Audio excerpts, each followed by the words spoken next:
students, this is 8th lecture on physics from class 12th NCERT. We started with the first part, first chapter, and till now we had discussed the electric charges, some fundamental properties of electric charges, and charging by induction and charging by rubbing. Apart from this, we had discussed classification of matter on the basis of electrical properties. They are classified under three classes: insulators, conductors, and semiconductors. And apart from this, we also discussed unification of electricity and magnetism.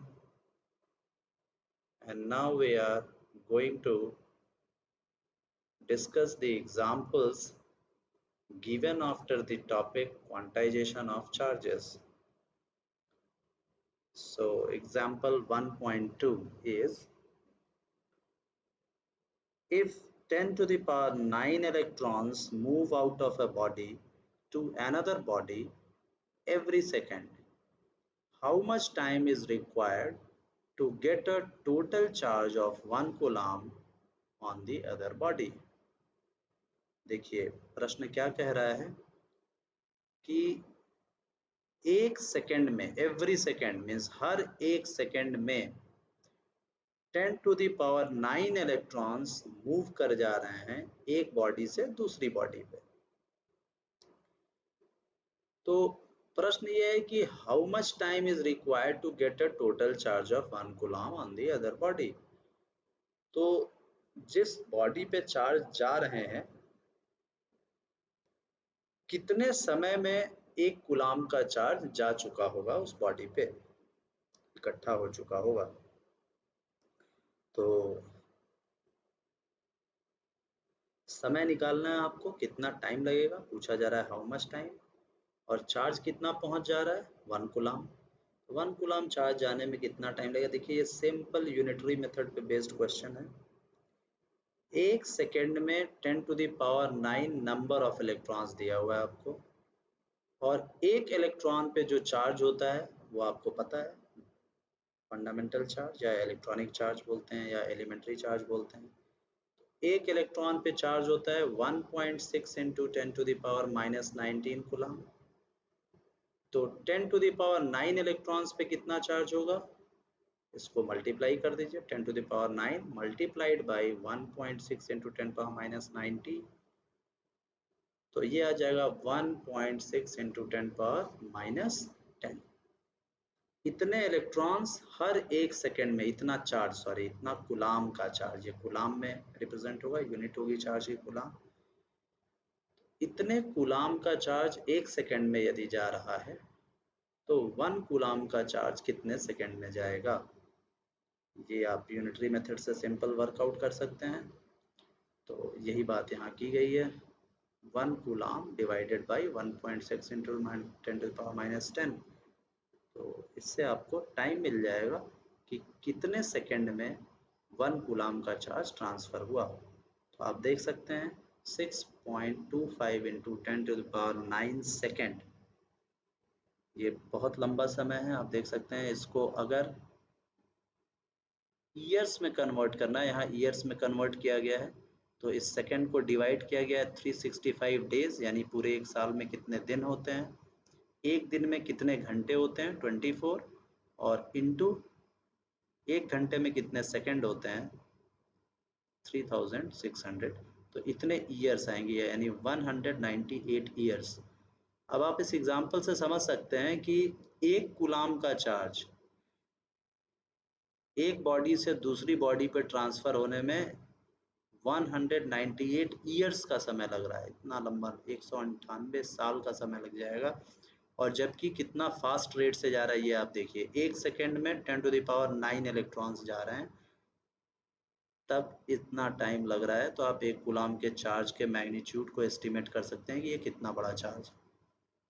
आगे देखिए क्या लिखा है, thus to collect a charge of 1 coulomb from a body from which 10 power 9 electrons move out of every second, we will need approximately 200 years. 1 coulomb is therefore a very large unit for many practical purposes. देखिए यही बात लिखी हुई है यहाँ पे. It is however also important to know what is roughly the number of electrons contained in a piece of 1 cubic centimeter of a material.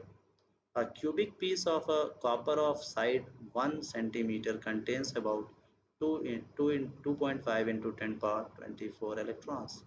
एक यहाँ पे estimate दिया हुआ है कि कॉपर का एक क्यूब ले लीजिए. क्यूब आप समझते हैं, लेंथ ब्रेड्थ हाइट तीनों बराबर हो तो क्यूब कहते हैं. और यहाँ पे क्यूब के एज लेंथ 1 सेंटीमीटर दिया, यानी 1 सेंटीमीटर लेंथ, 1 सेंटीमीटर ब्रेड्थ और 1 सेंटीमीटर हाइट का एक कॉपर का क्यूब लें तो उसमें टोटल नंबर ऑफ इलेक्ट्रॉन्स कितने होंगे. ध्यान दीजिए ये नंबर ऑफ इलेक्ट्रॉन्स है. चार्ज के लिए ई से मल्टीप्लाई करना पड़ेगा, इतने इलेक्ट्रॉन्स प्रेजेंट होंगे. या आप वैसे भी निकाल सकते हैं क्योंकि कॉपर एटम्स में एक एटम में कितना इलेक्ट्रॉन होता है, ठीक है. तो उससे ये डेंसिटी से निकाला गया है कि 1 सेंटीमीटर क्यूब में कितने एटम्स होंगे और एक एटम में कितना इलेक्ट्रॉन है, मल्टीप्लाई करके आप इसे निकाल सकते हैं. Next example is how much positive and negative charge is there in a cup of water. अब देखिए ये एग्जैक्ट नहीं बता सकते हैं आप, कप के साइज पे डिपेंड करता है, मगर एक एस्टिमेट किया जा रहा है यहाँ पे कि कितने पॉजिटिव और नेगेटिव चार्जेस होंगे. मतलब इससे आपको चार्जेस के कितने माइन्यूट होते हैं चार्जेस और कितने अधिक मात्रा में एक छोटे से बल्क में चार्जेस प्रोड्यूस हैं, ये आप देख सकते हैं. Let us assume that the mass of 1 cup of water is 250 gram. ठीक है. The molecular mass of water is 18 gram. यानी कि 18 ग्राम क्या है, मॉलिक्यूलर मास है वाटर का. यानी कि एक मोल की बात होती है जब ग्राम मॉलिक्यूलर मास है यहाँ पे. 1 मोल that is 6.02 into 10 power 23 molecules of water is 18 ग्राम. ठीक है. यानी एक मॉलिक्यूल लीजिए, 2 मॉलिक्यूल वाटर का लीजिए, H2O मॉलिक्यूल्स काउंट करते जाइए 1 2 3, और जब 6.02 into 10 power 23 number of molecules इकट्ठा हो जाएं और उनको वे करेंगे आप, तो मास कितना आएगा, 18 ग्राम आएगा. इसका सिंपल सा मतलब ये है. तो आपके पास 250 ग्राम यदि वाटर है और 18 ग्राम वाटर में कितने मॉलिक्यूल्स प्रेजेंट हैं, और एक मॉलिक्यूल में 2 हाइड्रोजन एटम होंगे, H2O है, 2 हाइड्रोजन एटम और एक ऑक्सीजन एटम होगा. तो आपको पता है कि एक हाइड्रोजन के पास एक इलेक्ट्रॉन होता है और हाइड्रोजन के पास, तो मतलब टोटल कुल मिला के 18 होते हैं, दोनों में मिला के 16. तो therefore number of molecules in 1 cup of water is, पहले मॉलिक्यूल्स की संख्या निकाल लिया यूनिटरी मेथड से, 250 divided by 18 multiplied by 1 mole, get row number. Each molecule of water contains 2 hydrogen atoms and 1 oxygen atom, that is 10 electrons and 10 protons. तो एक hydrogen molecule में कितने इलेक्ट्रॉन कितने प्रोटॉन होंगे ये निकल गए.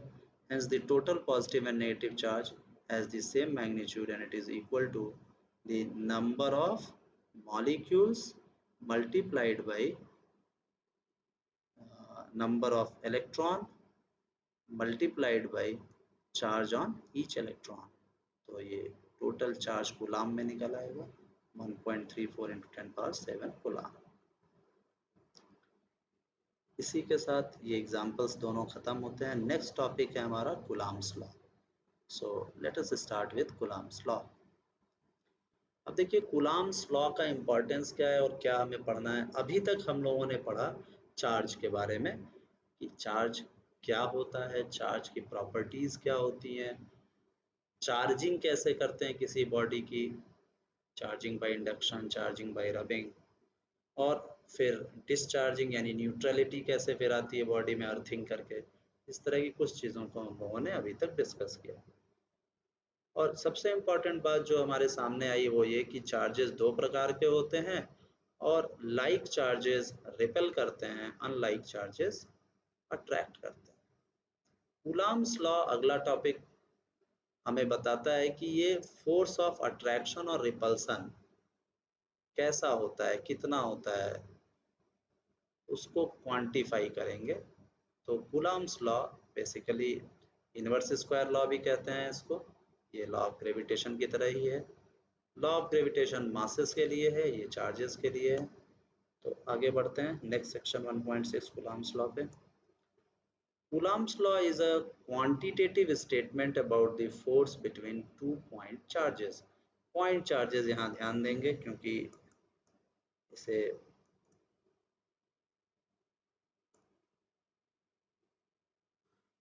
Coulomb's law दो पॉइंट चार्जेस के बीच लगने वाले फोर्सेस के बारे में बताता है, उसकी क्वांटिटी को बताता है। अगर आप ध्यान दें तो यहाँ पे कहा जा रहा है क्वांटिटेटिव, यानी कि कितना फोर्स लग रहा है, क्वांटिटी कितना है फोर्स का। पॉइंट चार्जेस का मतलब कॉन्टिन्यूअस चार्जेस नहीं है।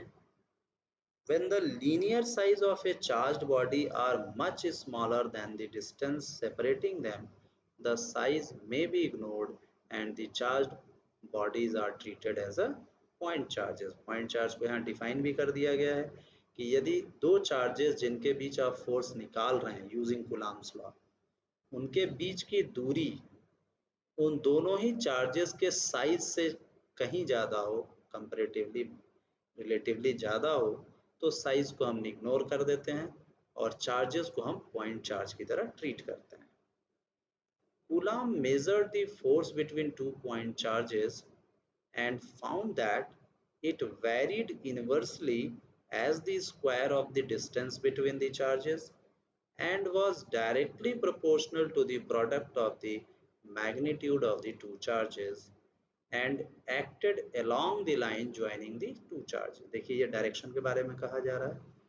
पहले बताया जा रहा है कि जो मैग्नीट्यूड है दोनों के बीच लगने वाले फोर्सेस का, दो पॉइंट चार्जेस हैं Q1 और Q2, तो दोनों के बीच जो इलेक्ट्रोस्टैटिक फोर्स लगेगा उस फोर्स का मैग्नीट्यूड दोनों चार्जेस के प्रोडक्ट से डायरेक्टली प्रोपोर्शनल होगा और चार्जेस के बीच जो डिस्टेंस है उसके स्क्वायर से इनवर्सली प्रोपोर्शनल होगा, इसीलिए इसे इनवर्स स्क्वायर लॉ भी कहते हैं। और चार्ज पे फोर्स किस डायरेक्शन लगेगा दोनों पे, Q1 और Q2 पे, तो दोनों ही चार्जेस एक दूसरे को अट्रैक्ट या रिपेल करेंगे तो along the line joining the two charges, यानी दोनों पॉइंट चार्जेस को ज्वाइन कर दीजिए स्ट्रेट लाइन से, उसी लाइन के अलोंग यह फोर्स एक्ट करेगा, चाहे वो अट्रैक्टिव हो चाहे वो रिपल्सिव हो। यही बात, क्योंकि फोर्स वेक्टर क्वांटिटी होती है, उसके डायरेक्शन को मेंशन करना करे बिना कंप्लीट इंफॉर्मेशन नहीं मिलती है। तो लास्ट लाइन में यहाँ लिखा गया है acted along the line joining the two charges.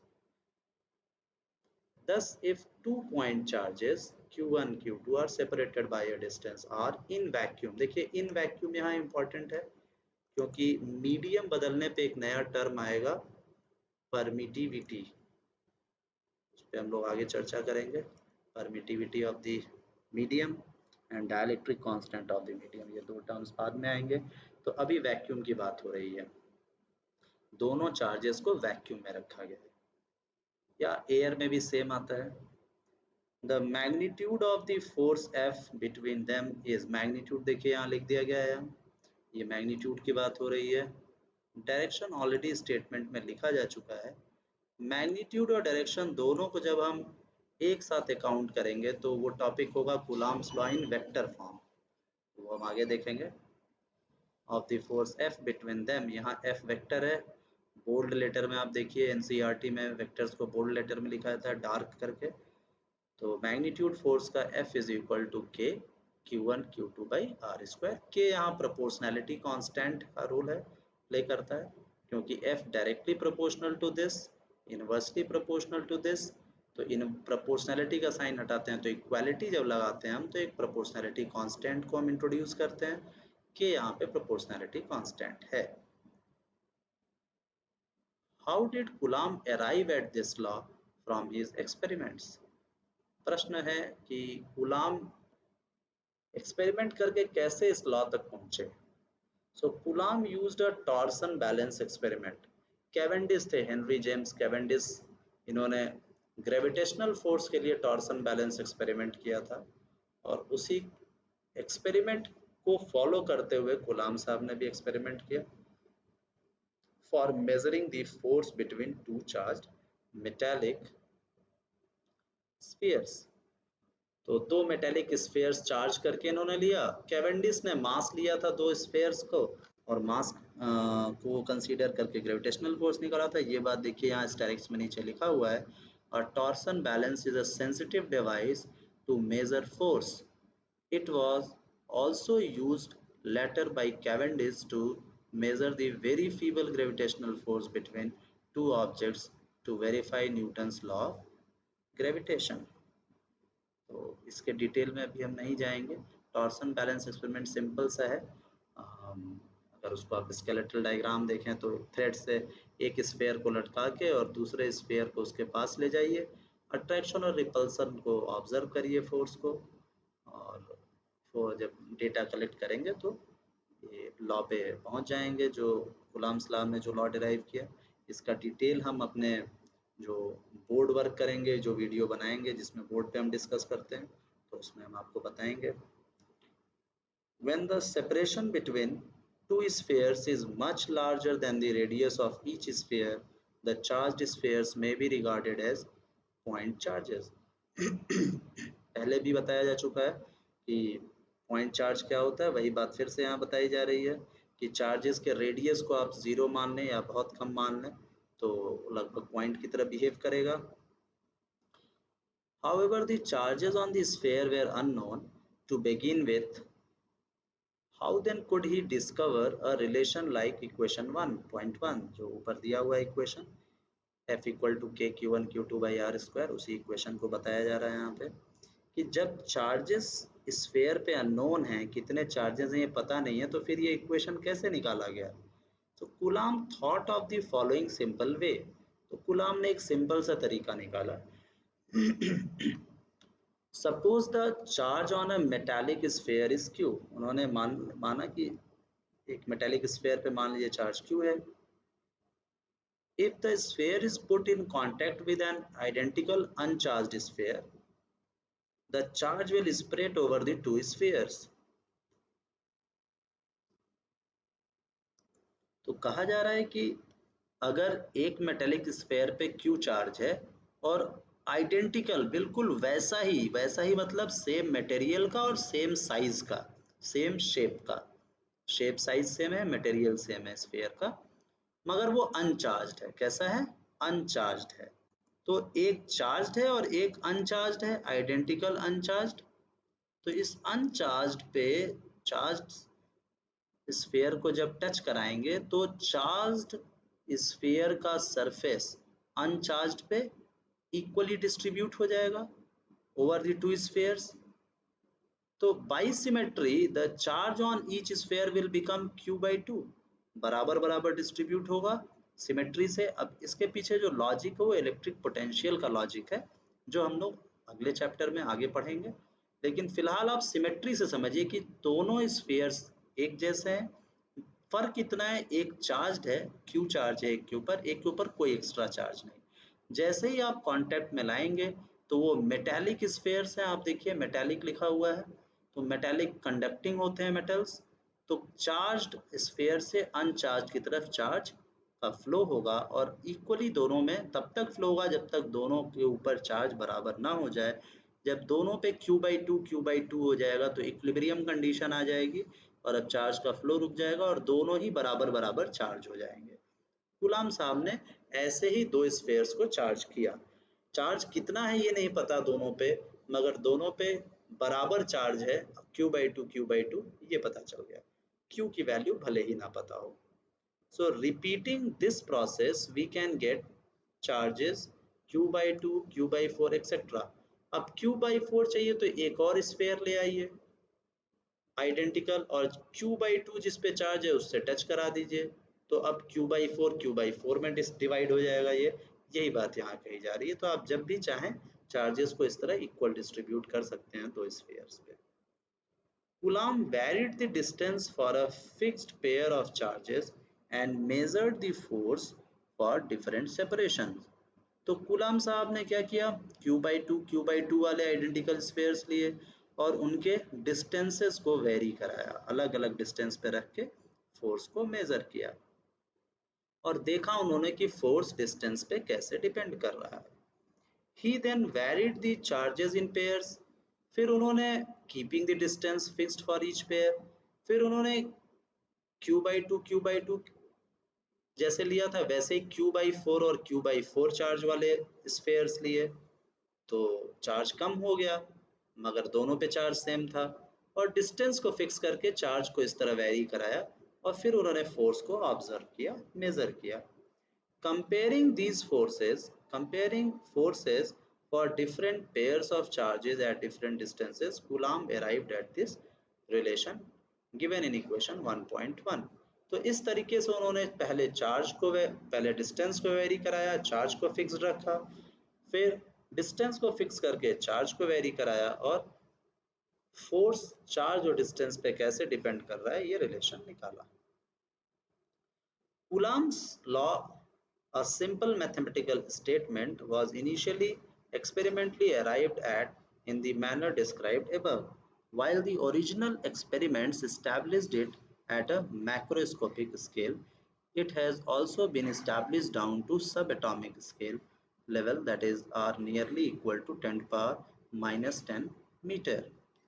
तो कूलाम्स का स्टेटमेंट बहुत सिंपल है और ओरिजिनली वो मैक्रोस्कोपिक लेवल पे पहले किया गया, बाद में सेम यही रिलेशन इस्टेब्लिश हुआ सब एटॉमिक लेवल पे, यानी चार्जेस के बीच की दूरी अगर 10 to the power minus 10 metre है तो उस वक्त भी ये फोर्स सेम रिलेशन फॉलो कर रहा था। Coulomb discovered his law without knowing the explicit magnitude of the charge.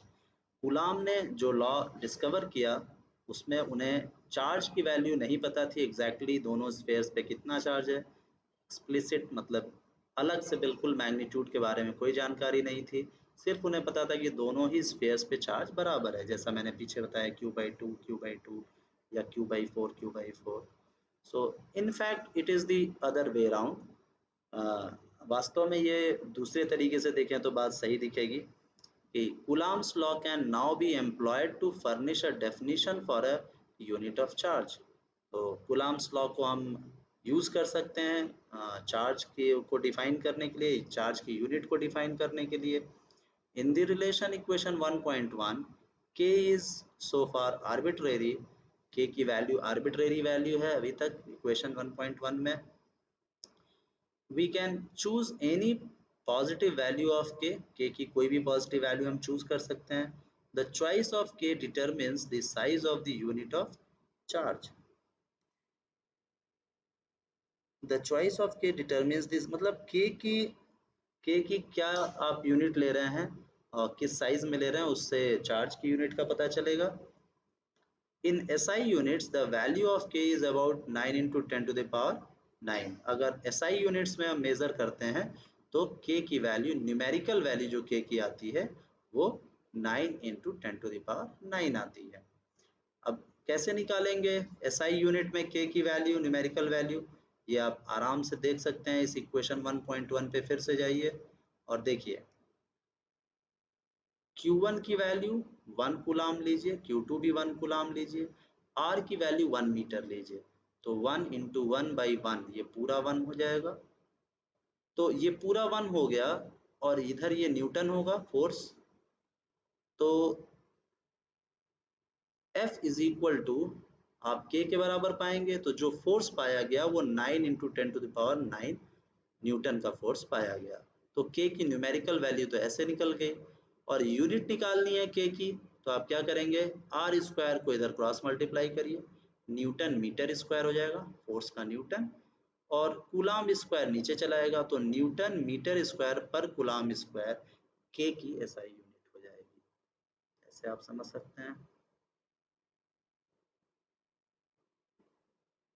यही बात यहाँ पर समझाई गई है। Q1 Q2 को 1 लिया, R को 1 लिया, F की वैल्यू 9 into 10 power 9 आ गई, जिससे K की न्यूमेरिकल वैल्यू पता चल गई और यूनिट आप यहाँ पे उसी तरीके से वर्कआउट कर सकते हैं। That is 1 coulomb. अब 1 कूलम को डिफाइन किया जा रहा है। That is 1 coulomb is the charge that when placed at a distance of 1 meter from another charge of the same magnitude, that is 1 coulomb, in vacuum experiences an electrical force of repulsion of magnitude 9 into 10 to the power 9 Newton. So 1 coulomb is evidently too big a unit to be used. क्योंकि इतना बड़ा force अगर लग रहा है मतलब charge बहुत बड़ा है। चार्ज बहुत बड़ा होगा तभी 9 into 10 power 9 Newton is a huge force. So in practice, in electrostatics, one uses smaller units like 1 millicoulomb or 1 microcoulomb. That's all in this lecture. We will move on in the next lecture. See you then. Thank you.